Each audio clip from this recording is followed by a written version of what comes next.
everybody! Today I'd like you to go on a journey with me to an imaginary place through listening to the story Where the Wild Things Are. This is by Maurice Sendak.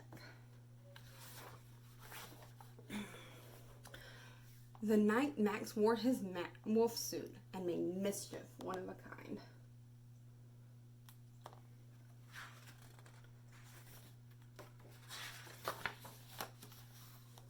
And another.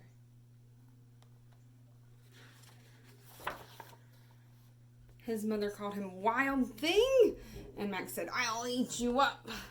So he was sent to bed without eating anything.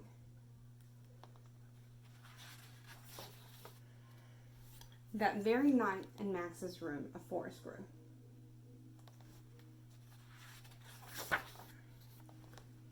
And grew.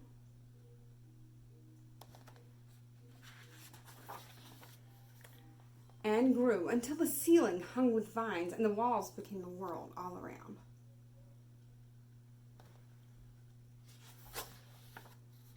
And an ocean tumbled by with a private boat for Max, and he sailed off through night and day.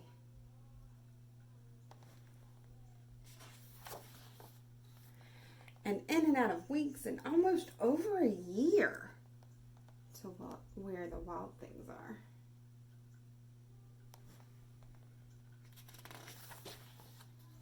And when he came to the place where the wild things are, they roared their terrible roars, and they gnashed their terrible teeth, and they rolled their terrible eyes, and they showed their terrible claws.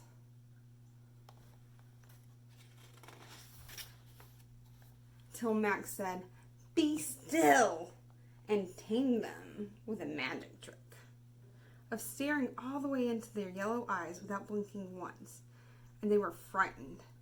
And they called him the most wild thing of all.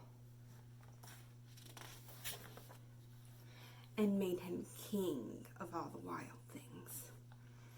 "And now," cried Max, "let the wild rumpus start." In this part of the story, I always imagine music. See if you can think about what kind of music you listen to.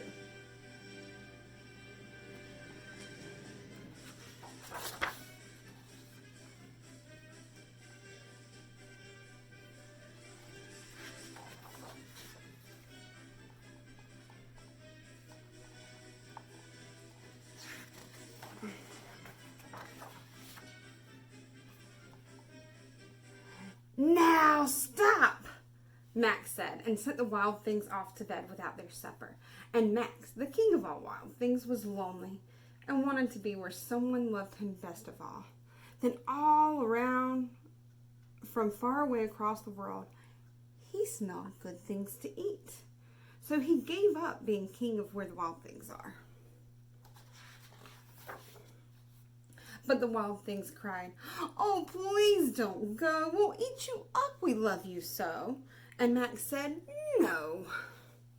And the wild things roared their terrible roars, and they gnashed their terrible teeth, and rolled their terrible eyes, and showed their terrible claws.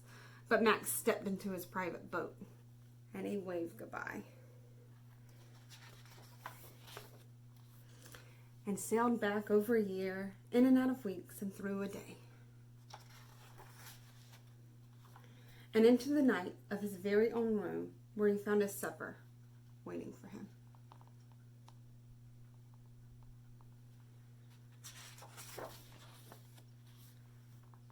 And it was still hot. So that story shows how you can be somewhere and just imagine all the possibilities of things you can come up with. He dressed up. He was in his wolf costume. I'm sure you guys have many of costumes that you can wear at home and dress up and play and have your own adventure while you're at home right now. Until next time, see you later.